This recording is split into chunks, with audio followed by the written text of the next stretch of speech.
ആ ഒരു വെറൈറ്റി തോന്നി. നമ്മൾ സൂപ്പർ ഹീറോ മൂവീസ് ഒക്കെ കാണുന്നതാണല്ലോ, ആ ഒരു ഇതിലാണ് കണ്ടത്. കല്യാണി അടിപൊളിയായിട്ടുണ്ട്.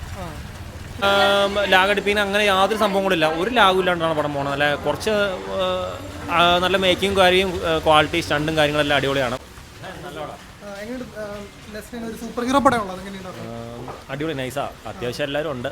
അടിപൊളിയാണ്, നല്ല മേക്കിങ്ങും ക്വാളിറ്റിയും നല്ല എല്ലാ രീതിയിലും അടിപൊളിയായിട്ട് ചെയ്തതാണ്. മാർവൽ പടത്തിനോടൊക്കെ പിടിക്കാൻ പറ്റുമോ? ഇത് നമ്മളിപ്പോൾ ചെയ്യുന്ന അടുത്ത ഈ യൂണിവേഴ്സ് ഇപ്പോൾ തീരുമല്ലോ, ഇപ്പോൾ മുമ്പോട്ട് കൊണ്ടുവരും. പക്ഷേ ഇത് മോശമാക്കിയിട്ടില്ല, നല്ല അടിപൊളിയായിരുന്നു. കല്യാണം സൂപ്പറായിട്ടുണ്ട്. ഇതിപ്പോൾ ഇവിടെ ആദ്യമേ ഫസ്റ്റ് ഹാഫ് അല്ല സെക്കൻഡ് ഹാഫ് ഇട്ടു, അത് കഴിഞ്ഞിട്ട് പിന്നെ ഫസ്റ്റ് ഹാഫ് ഇട്ടു. രണ്ടും നല്ല കിടിലായിട്ട് ചെയ്തിട്ടുണ്ട്, മോശമാക്കിയിട്ടില്ല. വലിയ ലാഗൊന്നുമില്ല, പടം പക്കയാണ്. ഒരുപാട് സമയമൊന്നും ലാഗടിപ്പിന് അങ്ങനെ യാതൊരു സംഭവങ്ങളില്ല, ഒരു ലാഗും ഇല്ലാണ്ടാണ് പടം പോകുന്നത്. നല്ല കുറച്ച് നല്ല മേക്കിങ് കാര്യം, ക്വാളിറ്റി സ്റ്റണ്ടും കാര്യങ്ങളെല്ലാം അടിപൊളിയാണ്. സംഭവം ട്രാക്കുളോ വൈബാണ്, പക്ഷേ പഴയൊരു സംഭവം ഇത് ചെയ്തേക്കണത്. ചെറിയ ഇതൊക്കെ വരുന്നുണ്ട്, ചെറിയ പിന്നെ സ്പോയിലർ എന്ന് പറഞ്ഞാൽ അങ്ങനെ സ്പോയിലല്ല, ഒരു തലവൻ്റെ ഇതൊക്കെ ആയിട്ട് മമ്മൂട്ടിയുടെ ഒരു കൈ കാണിക്കുന്നുണ്ട്, ചെറിയ സൗണ്ടൊക്കെ ഉണ്ട്. അത് പിന്നെ നമ്മൾ പറയേണ്ട ദിവസമൊന്നുമില്ല. ബാക്കി അതിൻ്റെ അകത്തിൽ ഇത് വന്നിട്ടുണ്ട്, ബാക്കി എല്ലാവരും നിങ്ങൾ കണ്ടാൽ മതി. എല്ലാം മൊത്തത്തിൽ നൈസാണ് പടം. എന്നാണെങ്കിൽ നല്ലൊരു ഹിറ്റാവും, ഉറപ്പായിട്ട് ഹിറ്റാവും. പടം മൊത്തത്തിൽ അടിപൊളിയായിട്ടുണ്ട്. എടുത്തത് മേക്കിംഗ് വിഷ്വലൊക്കെ ഒരു വേറൊരു വേൾഡാണ് അവർ ക്രിയേറ്റ് ചെയ്തിരിക്കുന്നത്. കല്യാണി അടിപൊളിയായിട്ടുണ്ട്.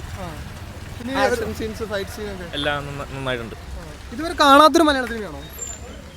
മലയാള സിനിമയിൽ അങ്ങനെ ഈ ഒരു കണ്ടിട്ടില്ല. അടുത്ത ചാപ്റ്ററിനൊക്കെ വെയിറ്റിംഗ് ആണോ? അതെ, വെയിറ്റിംഗ് ആണ്.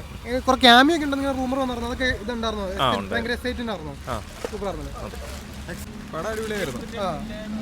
അത്യാവശ്യം കുഴപ്പമില്ലാത്ത വെച്ചാൽ നമ്മൾ എക്സ്പെക്ട് ചെയ്യാത്തൊരു സംഭവമായിരുന്നല്ലോ. കാര്യം ട്രെയിലർ കണ്ടു കഴിഞ്ഞപ്പോഴത്തേക്കും ആ ഒരു വെറൈറ്റി തോന്നി. നമ്മൾ സൂപ്പർ ഹീറോ മൂവീസ് ഒക്കെ കാണുന്നതാണല്ലോ, ആ ഒരു ഇതിലാണ് കണ്ടത്. പക്ഷേ എന്തായിരുന്നു, കൊള്ളാം. തകർത്തു അത്യാവശ്യം നന്നായിട്ടുണ്ടായിരുന്നു, കാര്യങ്ങളൊക്കെ അടിപൊളിയായിട്ടുണ്ടായിരുന്നു. അതൊക്കെ അടിപൊളിയായിരുന്നു. അത്യാവശ്യം ബാക്ക്ഗ്രൗണ്ട് മ്യൂസിക് കാര്യങ്ങളൊക്കെ, ജെയ്ക്സ് വിജയുടെ വർക്കൊക്കെ അടിപൊളിയായിട്ടുണ്ടായിരുന്നു. എന്തായാലും പ്രൊഡക്ഷൻ ഒരു ക്വാളിറ്റി കുറവും തോന്നില്ല. ഇല്ലില്ല, ക്വാളിറ്റി കുറവൊന്നുമില്ല. അത്യാവശ്യം നല്ല രീതിക്ക് തന്നെ പടം എടുത്ത് വെച്ചിട്ടുണ്ട്. ഇപ്പോഴത്തെ സെക്കൻഡ് പാർട്ടിന് വരാൻ വേണ്ടിയിട്ട് വെയിറ്റിംഗ് എന്നുള്ള രീതി. ഓക്കെ, ഫാമിലി ഉണ്ടായിരുന്നു ഓൾറെഡി. ഫാമിലി ഉണ്ടായിരുന്നു. അപ്പോൾ നമ്മൾ ആദ്യം ഒരു ഡൗട്ട് അടിച്ചായിരുന്നു, മറ്റേ ഹൃദയപൂർവ്വത്തിനായിരിക്കും കയറുള്ളൂ എന്ന് ഓർത്തത്. പക്ഷേ ഓൾറെഡി ഫാമിലീസും ഉണ്ടായിരുന്നു, പിള്ളേരും ഒക്കെ ഉണ്ടായിരുന്നു. അല്ല, ഒന്നും പറയാൻ ഇഷ്ടപ്പെട്ടോ? നല്ലായിരുന്നു. മാർവൽ പടങ്ങളൊക്കെ പോലെ ഉണ്ടോ? നല്ല പടമായിരുന്നു. സൂപ്പർ ഹീറോ നല്ലായിരുന്നു.